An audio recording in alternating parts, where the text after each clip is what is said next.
Okay, what about now? And boom, we are live. Boom, boom, boom. We are here. Crazy. We made it.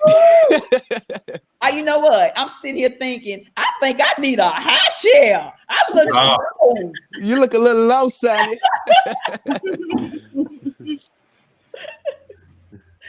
Woo, how y'all doing? All right, John, you want to kick us off with introductions? Yes. So we'll start off first. Thank you guys for coming on the show. If you're watching right now, you have a show in front of you because as we have started this virtual learning, we've just heard from tons of parents who, we just need more help. And it's difficult to navigate. And we've heard from parents who are doing it really well. And so today we have some champions of education on the show today.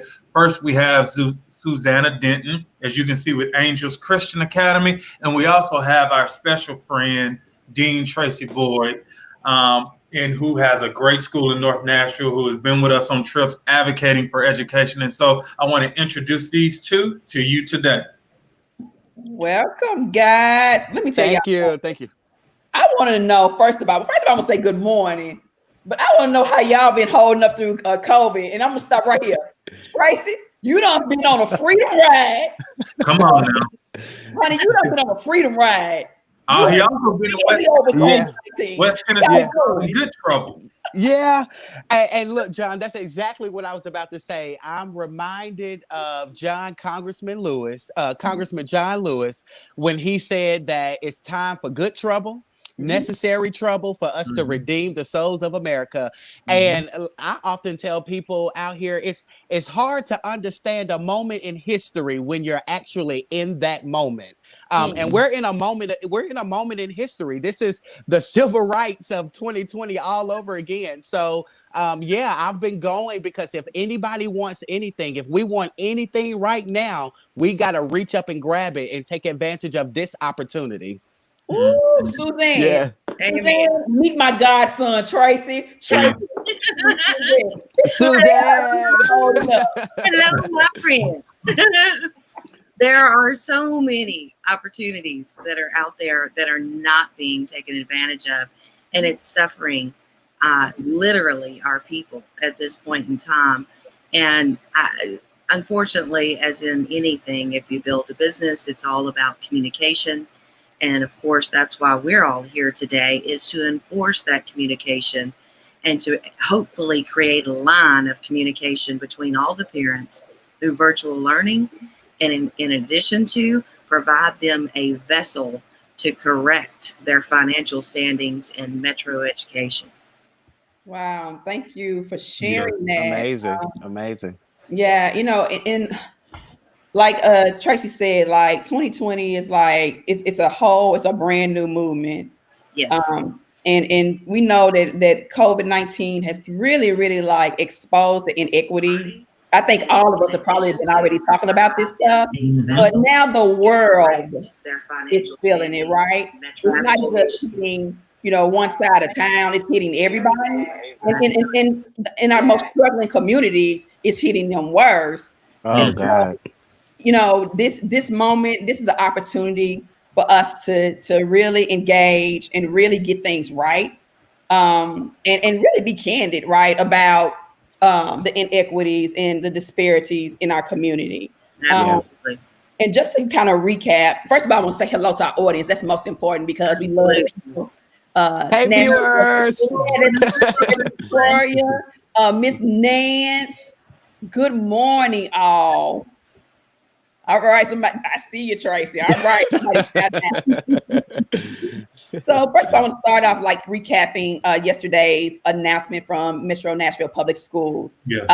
During the school board meeting, Dr. Battle talked about how we will remain in virtual learning, at least through the Labor Day or through October, because of our increased cases, especially in children. Across the state of Tennessee, we're starting to see children who are actually contracting the virus and actually becoming very sick with cardiac conditions, so on and so forth. And so we applaud her leadership in taking the steps of making sure that children are safe. So, shout out to Dr. Battle for that. I don't know a parent that doesn't want their child to be safe. Of course, we want all of our children to be in school in front of great educators, but in this point of time, it's just not safe for them to go back. And so Nashville Propel parents, we support that. However, we cannot ignore the disparities and inequities that are remaining with virtual learning. We must ensure that children are getting real learning, real instruction, and that they know and they have the tools that they need to have remote learning. And so we are asking the district to, actually not asking, we are demanding, excuse me, let me change the language. Let me get into funny mode.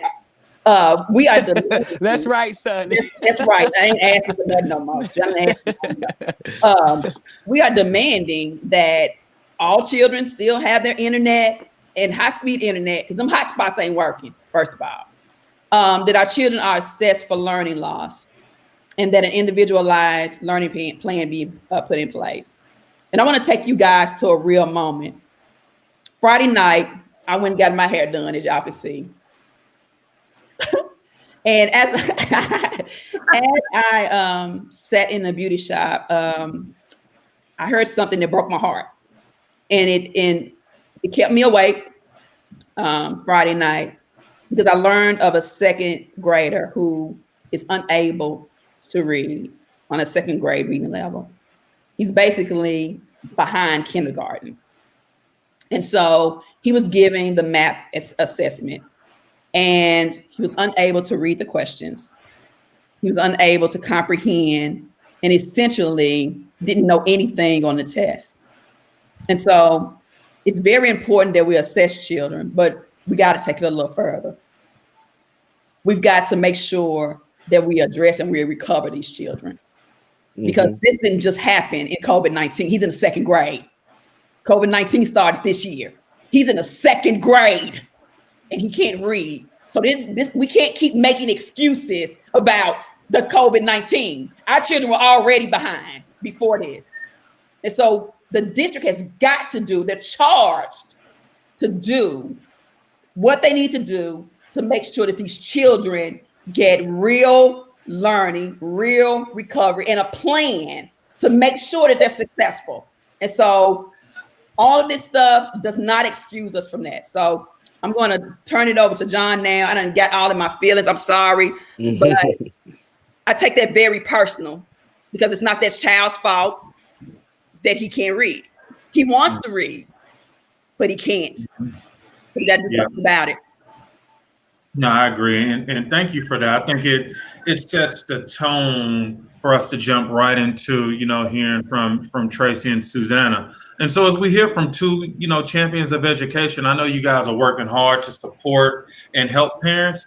We'll start with you, Tracy. What led you to start a school in North Nashville? And Susanna, I got a couple questions for you. Man, so first of all, thank you so much, Sonny and John, for having me on this morning. You guys know how much I support and love Nashville Propel and the things that you guys are doing, not only in Nashville, but even just around this country regarding public education and school choice, period. So first of all, thank you for having me on. But one of the reasons why I decided to open up a school was because I really felt the need, and I have a unique school. I want to put it out there. It's the Law and Leadership School. And it's very unique and it's very different from a lot of your traditional schools and conventional education. The Law and Leadership School is a co-op school. We fall under homeschool laws.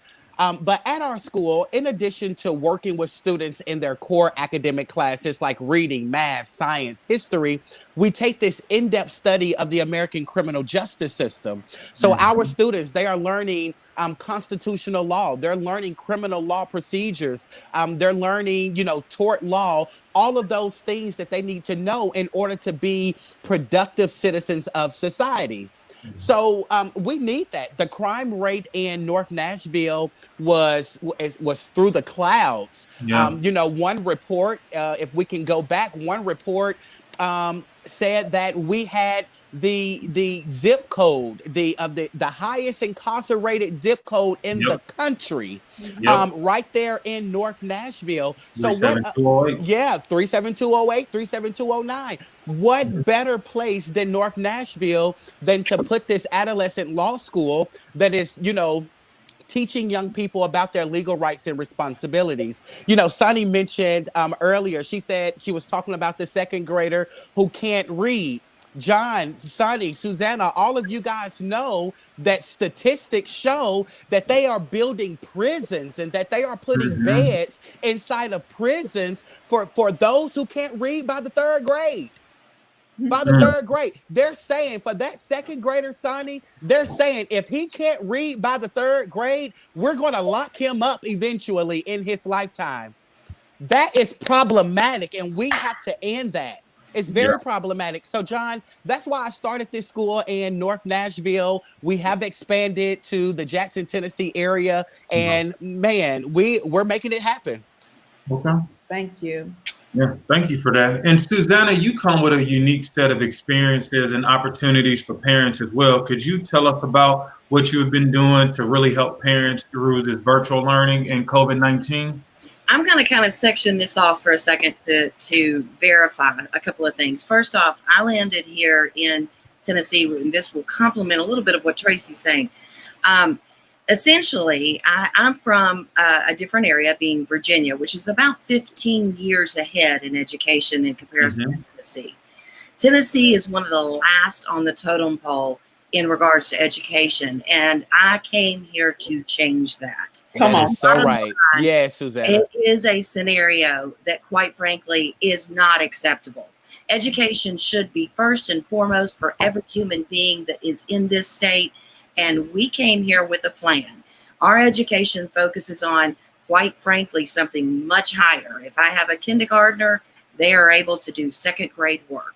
We offer a private school that effectively takes a child from knowing zero to being a hero. Yes. And the fun is we are changing lives.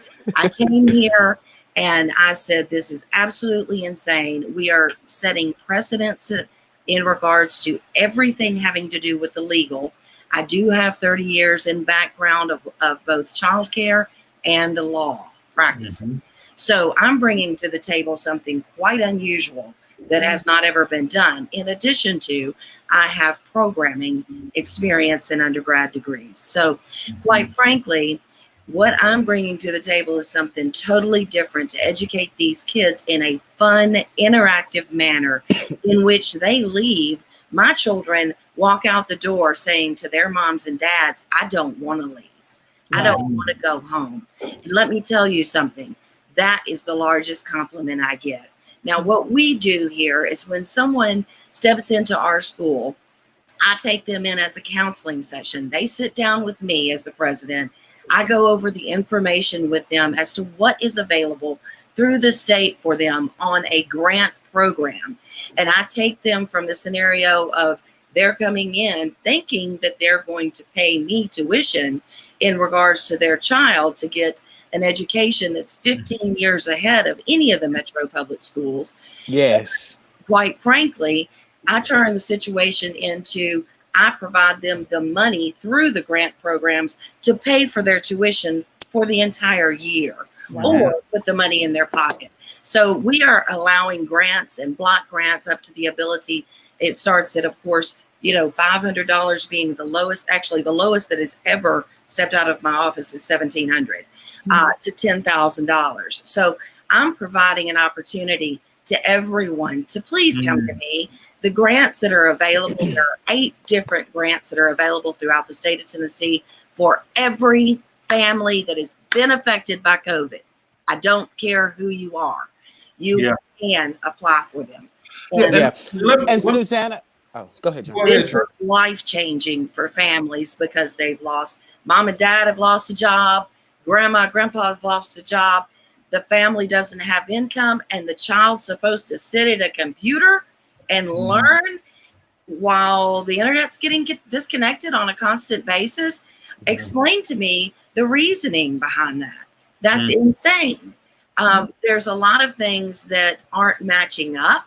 And what we do and what we've offered is we offer services from 6 weeks to 5 years old. Then if they're in a learning program, they're allowed to come here while their parents work, and we take care of the child and go through the virtual learning program with them. Yeah, and Suzanne, I want to come back because that's big. I know Tracy had a comment or a question, but yeah, we want to dig into that because this is interesting. I got a couple thoughts. Absolutely. No, and it was actually a comment to what Susanna was saying. I think that is absolutely amazing in terms of building this safe space for children to be able to come, be themselves, create, design, and practice things in ways that make the most sense to them, right? Absolutely. I love it. Let me just tell you this. Most people learn while they're laughing. Do you know that is statistically true? So why are we teaching when we have blank faces? Mm-hmm. Bottom line is the whole teaching process in the state of Tennessee needs to be revamped. It needs to be fun. And the children need to want to come to learn more information, because if we don't create it in a fun environment, we're going to be in that situation like Tracy's talking about, where we're trying to teach the legal program on the backside. I haven't given up. I don't want to give up and teach that. I want to teach the aspect of keeping the positivity and essentially optimism, from the aspect of taking that child and flipping not only the child, but the whole family. Yeah. And Sonia, real quick, like this is where it started. We were doing a one-on-one with Susanna, and she talked about PEBT. And if you can just tell people, Sonia, just what we have done with PEBT, and then I want to go back to Tracy. But it started with this is how simple it was, and then it's expanded to there are more and more grants based on the CARES Act that we need to be utilizing. Yeah. So due to COVID-19, there's a lot of things that were made available to families that I think that a lot of families didn't know and still don't know about, and that's the PEBT program. And I think because it was in correlation with a food stamp card, people really thought that they had to be in a certain income bracket or that they just wouldn't qualify.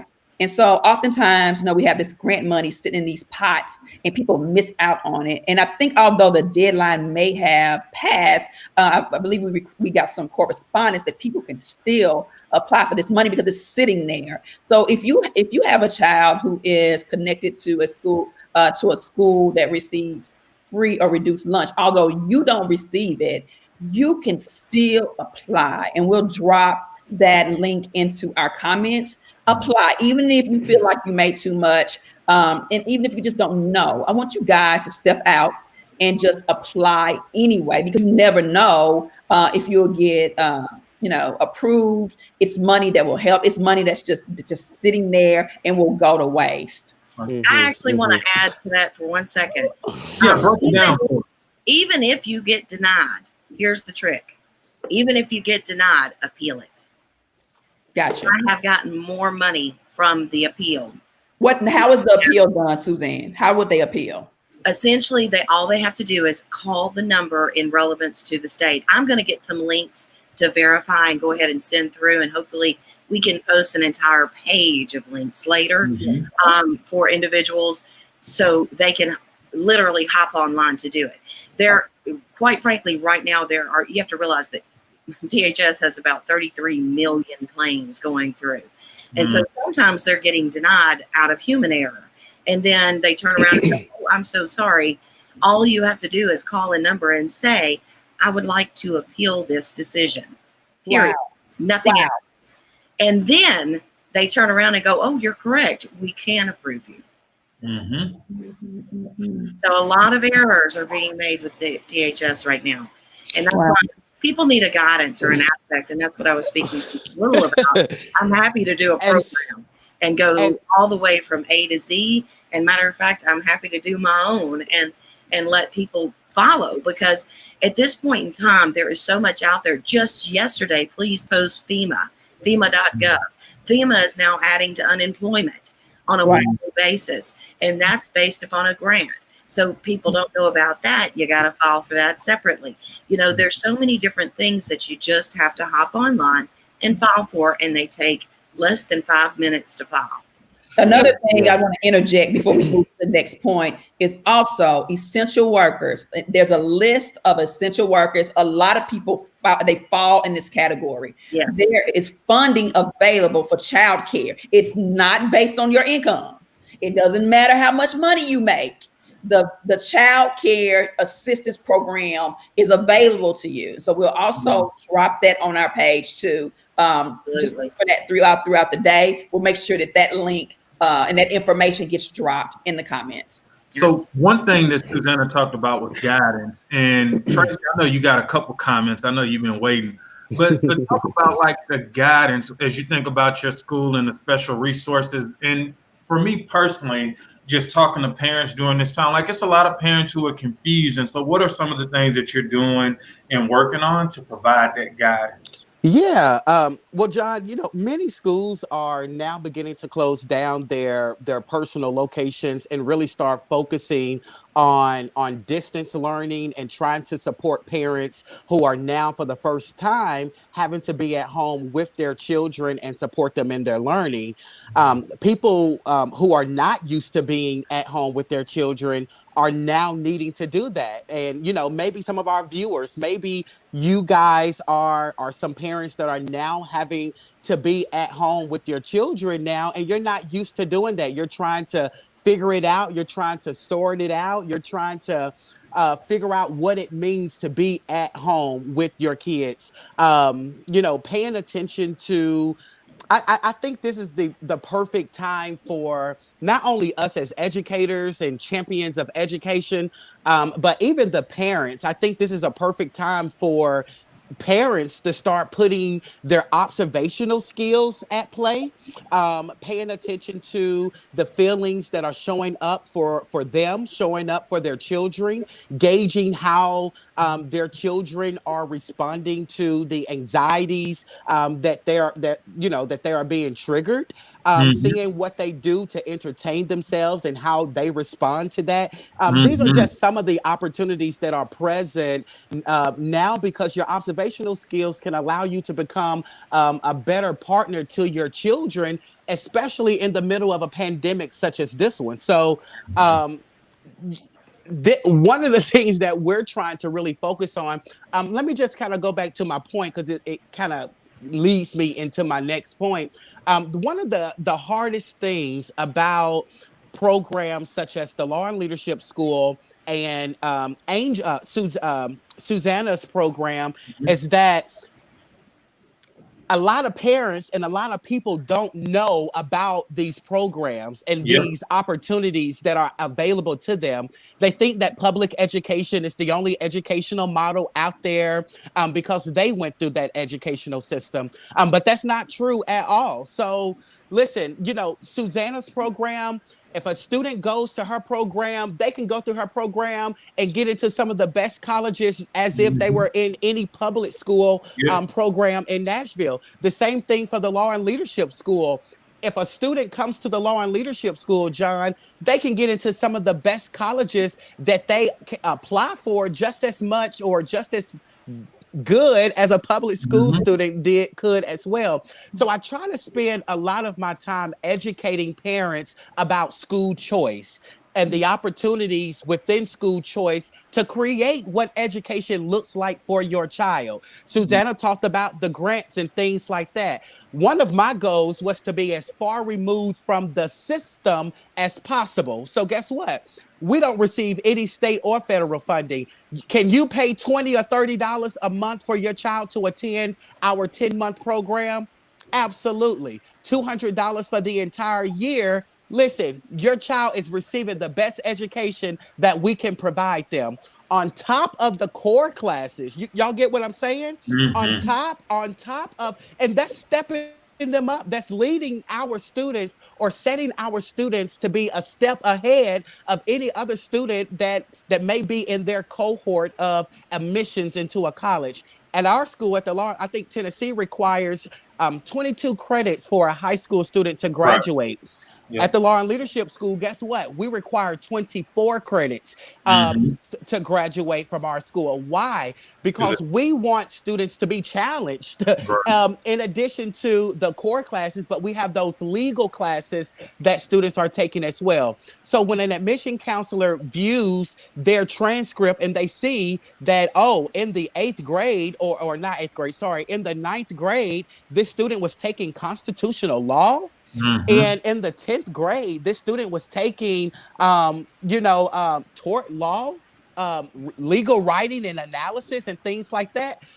They're going to already be a step ahead of some of the students that are already applying along with them. And so, again, going back to that, I'm really wanting parents to really know and understand that public education, conventional education, may not always be for you and your family. And it's okay to step outside of that.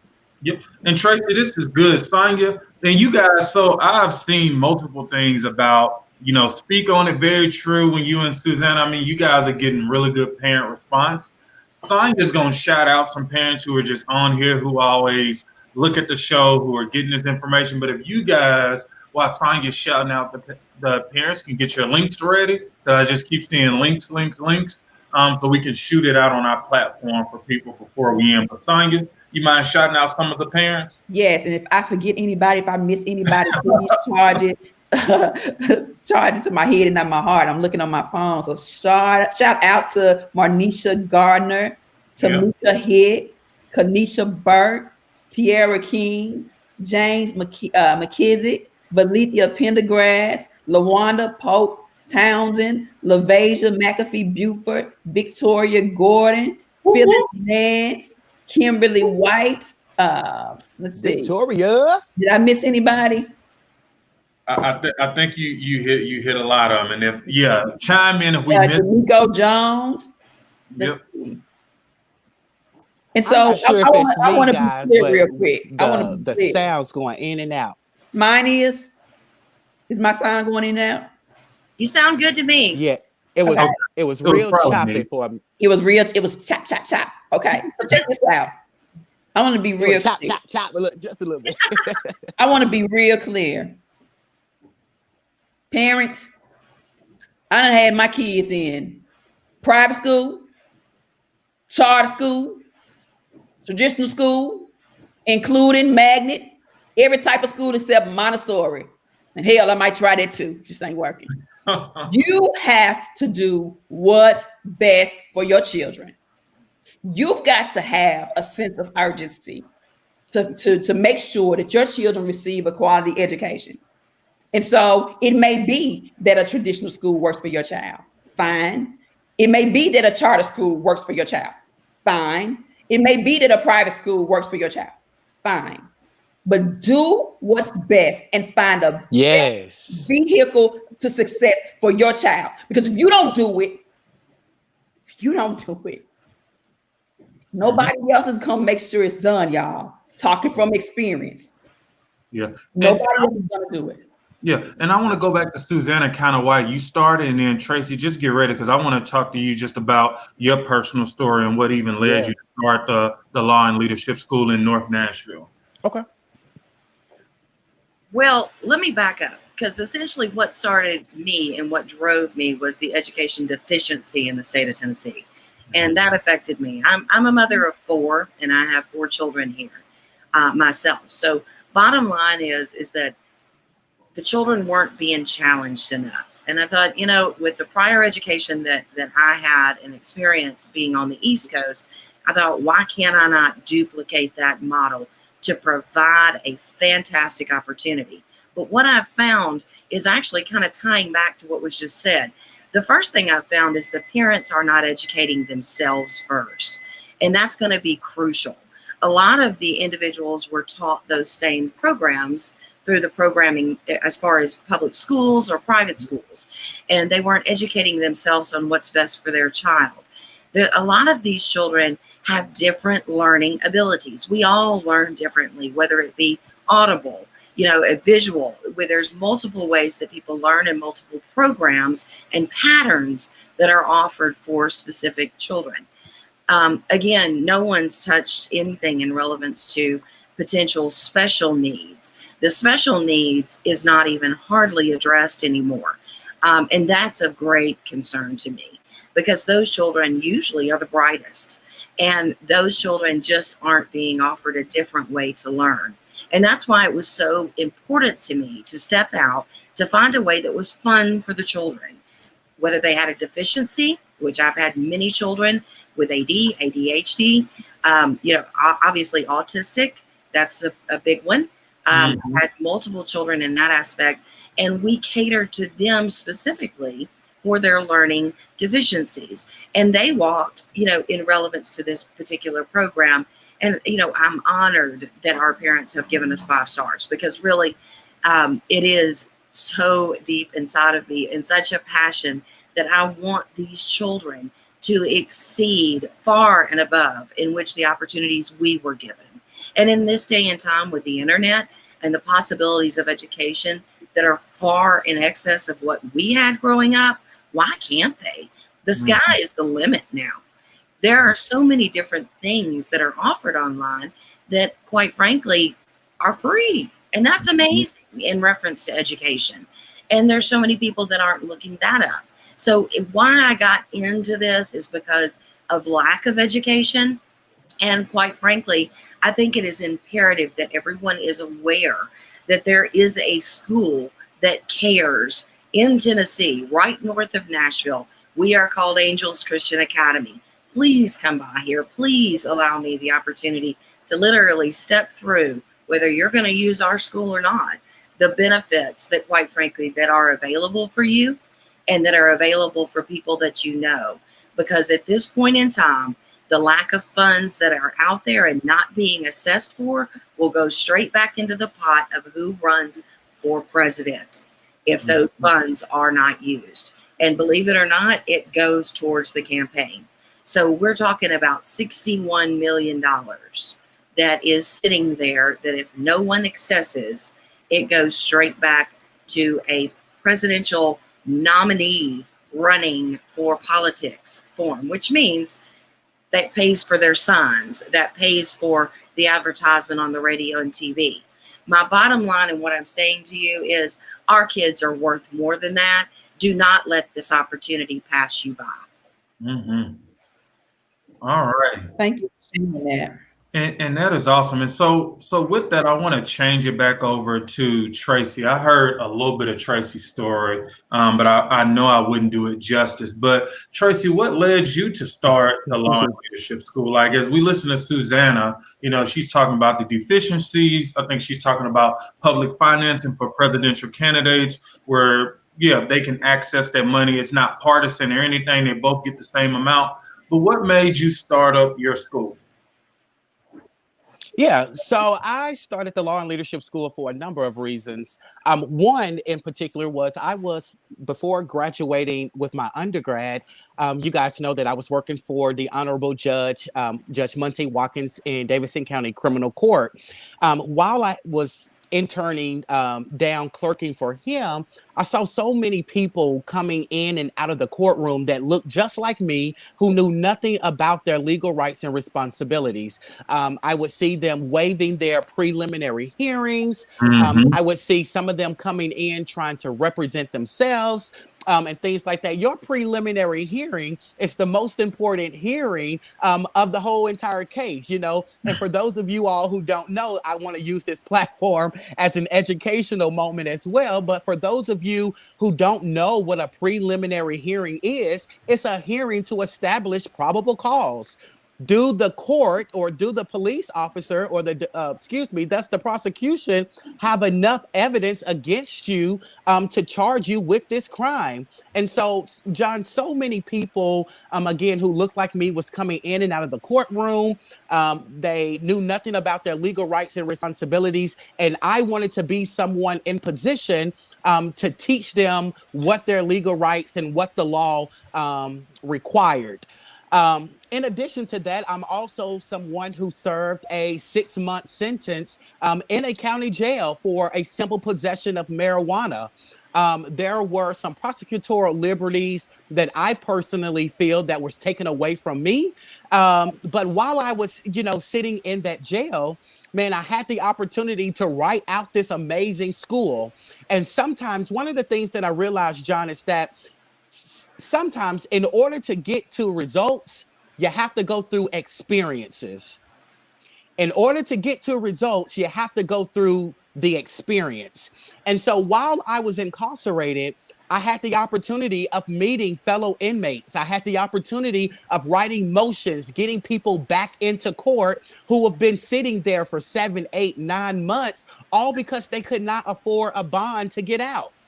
I was someone that was able to write these motions, to have a judge to review their case for them, to get them back in front of this judge. And so I'm using that. I still have the notebook to this day, man, where I was writing down different names on what I wanted this school to be called. I was writing down the grade levels and how many students we were going to accept our first year. And once I was released, I went to law school. I'm currently in law school. As you guys know, I'll be graduating in about 4 months of law school. When I graduated, before I applied to law school, I met with the 82nd United States Attorney General. His name is Alberto Gonzalez. He served as the 82nd United States Attorney General. He served as the a Supreme Court Justice for the state of Texas, and he also served now currently as the Dean of Belmont College of Law. I had the opportunity to sit down with him and introduce the Law and Leadership Society. And him and 2 other associate deans of the university. And after having that meeting on how I wanted to bring in inner city students and teach them about their legal rights and responsibilities and allow them to foster this awareness about this system that could be so against them at times, but the system that can also be dismantled little by little if we're all just educated about this struggle and this fight. And so, man, I use this as an opportunity to advocate for young people. I'm building up young people who can move mountains with their words. I'm building up young people who can study policy, who can study advocacy, and really get out here in the community and advocate for some of the things that we're advocating for here in the year of 2020, John. It is long gone, and it is so overdue for our young people to learn what their civic duties are. And that's been the issue since the schools have taken cursive writing out of school, since they have taken civic education out of school. Our educational system has collapsed.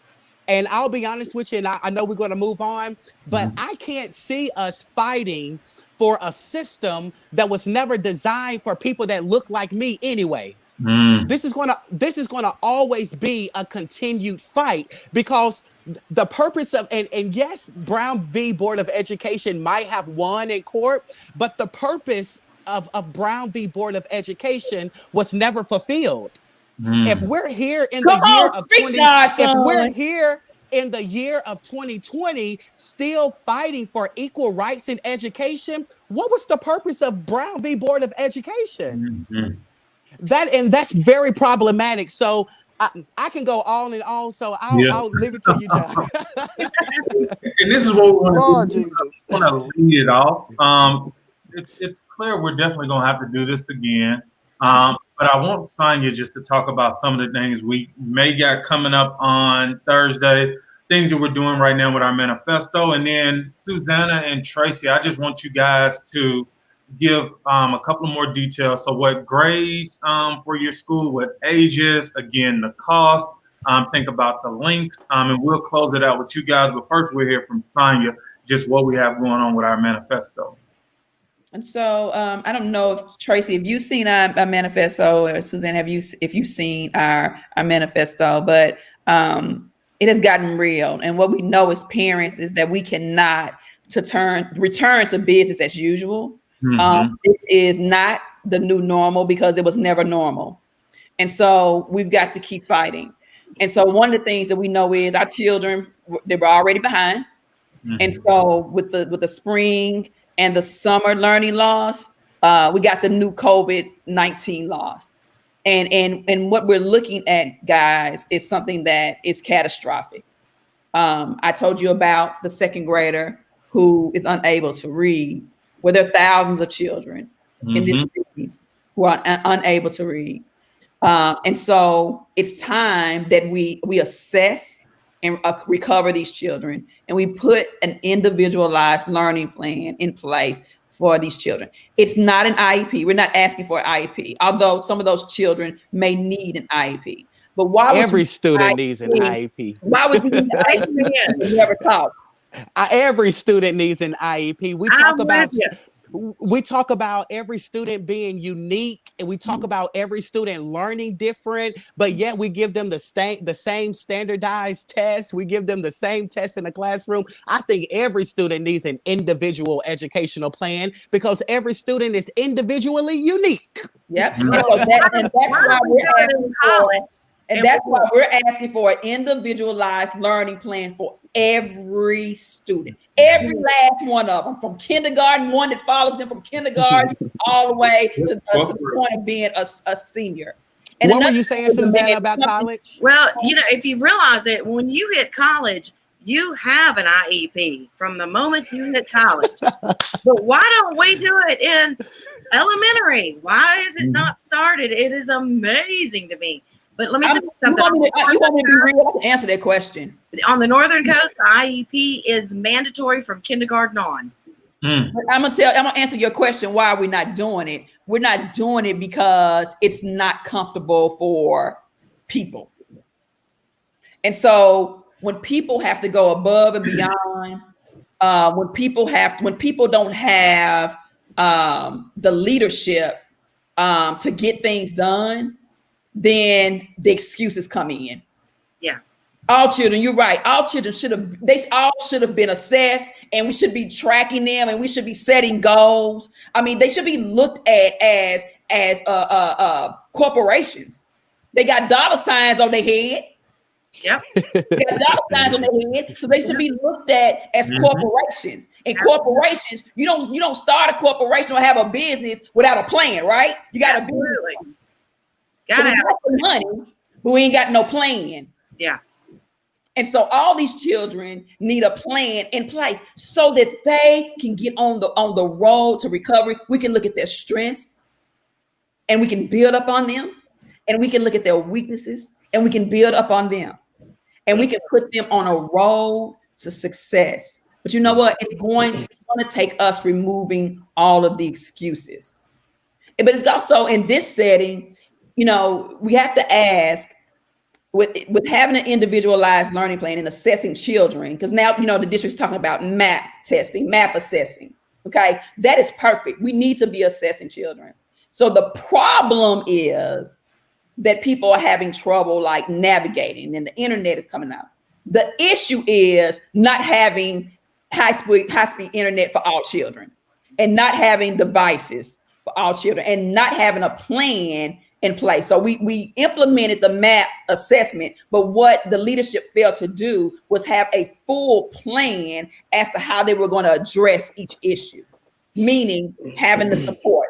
Who's going to issue the MAP test? No, don't just send out the MAP test to people. Like, you got school counselors, as one of our parents brought up. You got school counselors in there. You've got navigators, people who will volunteer to help navigate people, navigate children with these MAP assessments. But we don't properly plan, and then when it fails, it sends everybody into a tizzy, right? Like, people are like, I don't want to give my child a MAP assessment. No, it's not the MAP assessment. See, if your child is unable to do the work in the MAP assessment, you should ask yourself the question: why is it that my child is not able to take a second grade MAP assessment?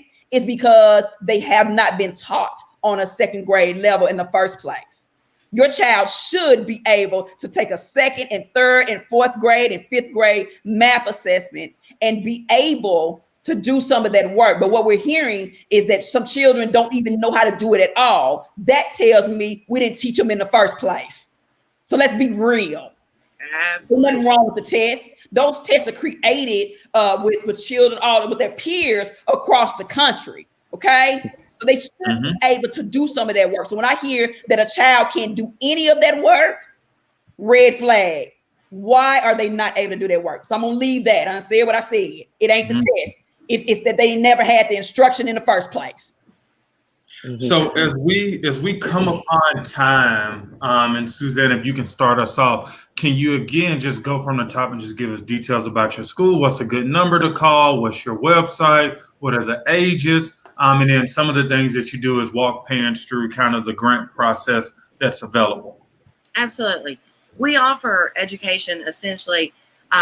Let me say this. We start at birth. We actually teach sign language to babies. So we're doing things that are, like I said, 15 years ahead of any education in Tennessee.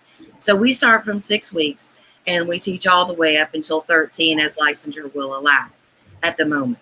So we are working on multiple licensures and other aspects for a national accreditation level, which we'll be going through as well. We already have those in other states. But presently, the name of our school is Angels Christian Academy.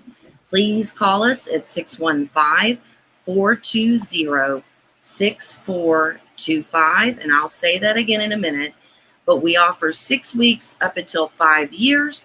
Then at that point, if your child is in a virtual learning program or potentially the hybrid program, we back up and offer care so the parents can continue to work and provide for their family. And we are actually teaching your child above and beyond. We offer 2 curriculums, not only the public curriculum, but we back that up with a Becca curriculum, which is a private Christian school curriculum that is offered. It's one of the highest in accolades and one of the highest that can be offered. To give you an idea, it is what all private schools on the upper level here locally in the Nashville area offer. So again, we are Angels Christian Academy. Our number is 615-420-6425. I do offer a counseling session, which is called a tour. We do a tour and a counseling session to potentially go over any and all aspects that can benefit the family. And of course, most of them have the actual tuition paid for. But our tuition is lower than any other facility, lower than any other around. Matter of fact, to give you an idea, our babies start at $190. We have children basically below that are $165 a week. So we are unbelievably low in regards to care amount. It is not about the money, and it is about the education for us. Strictly, we want to take a child and empower that child with education that is above anything that the state of Tennessee can offer, whether it is a public school or a private school. That is our goal and our mission, and why we have 5 stars online nominated by our parents. I thank you for this time. Awesome. Thank you. All right, Tracy Boyd.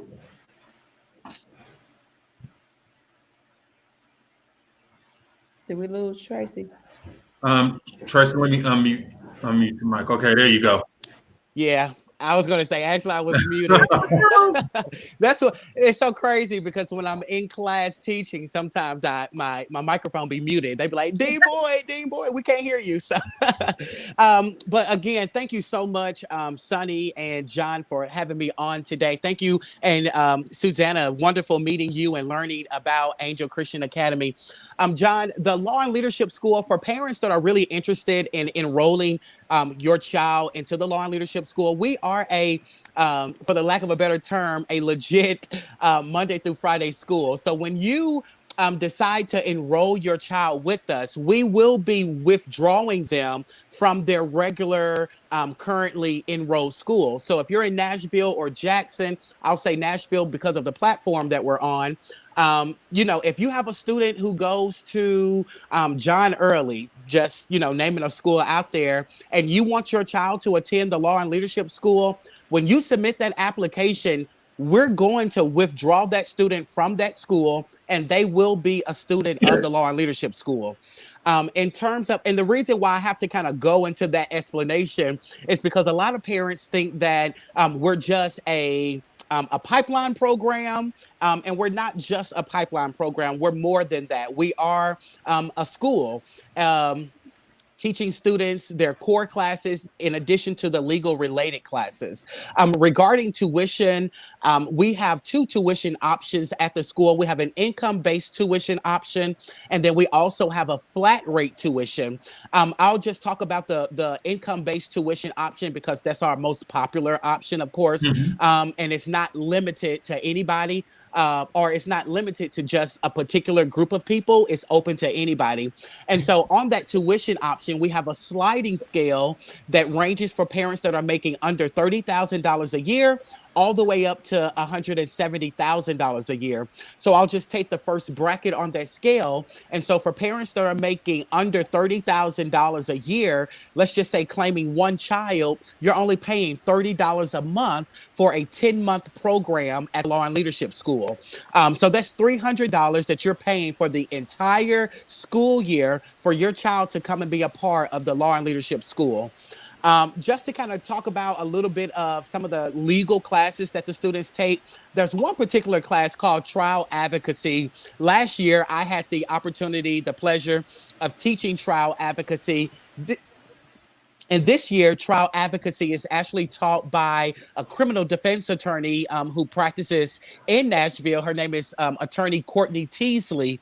If you don't know Attorney Courtney Teasley was the attorney on the high-profile case of the Vanderbilt rape trial. She was the attorney during that trial. She's going to be teaching our trial advocacy class this year. And trial advocacy is a class where students are learning the roles of a criminal defense attorney. They are learning the roles of a prosecutor, the judge, the bailiff, all of the courtroom personnel, and they're going to study this problem for the entire semester. Well, at the end of the semester, in front of a real court judge, they are going to prosecute a case.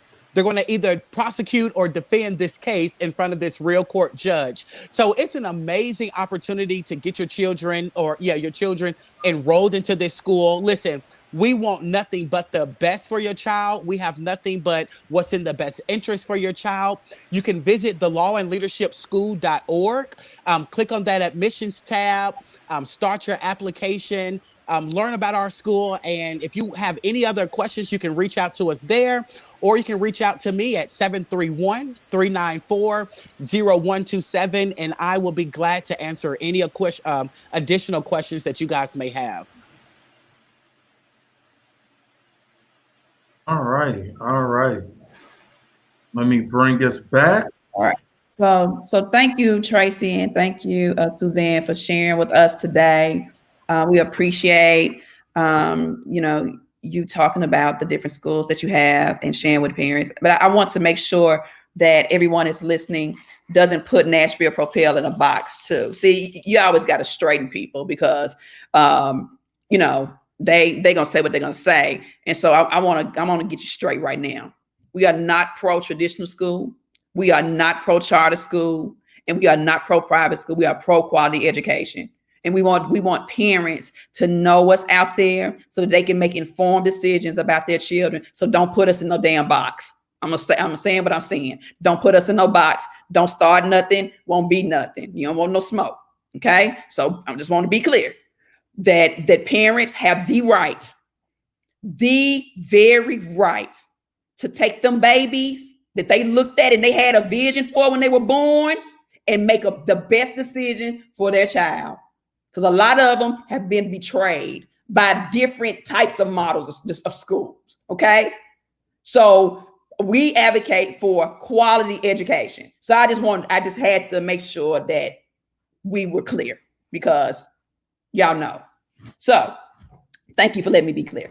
So join us Monday night. Monday night, we have Miss Sonia Dobbs from MNPS, who is the Director of Exceptional Ed Support. Sonia Dobbs, I love Miss Dobbs. She is a true advocate for children. And she's going to join us and do our first speaker series of this quarter. And she's going to talk about exceptional ed. So we're going to have that on Monday night, August the 31st at 6 p.m. So I'm asking you guys to share that information. join in, chime in, ask questions, because she'll be available to take your questions and your comments. So next week, on next Wednesday, again, we'll be right here at 11 o'clock. This was off the chain. It was hot. It's going to be even hotter next week. On next Monday, we'll update you and let you know who our special guests are going to be. Stay informed, stay in touch with our Facebook, and share our page, like our page, and we will see you guys next week.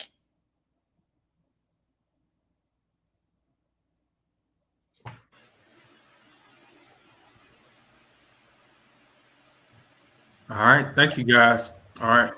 See you later.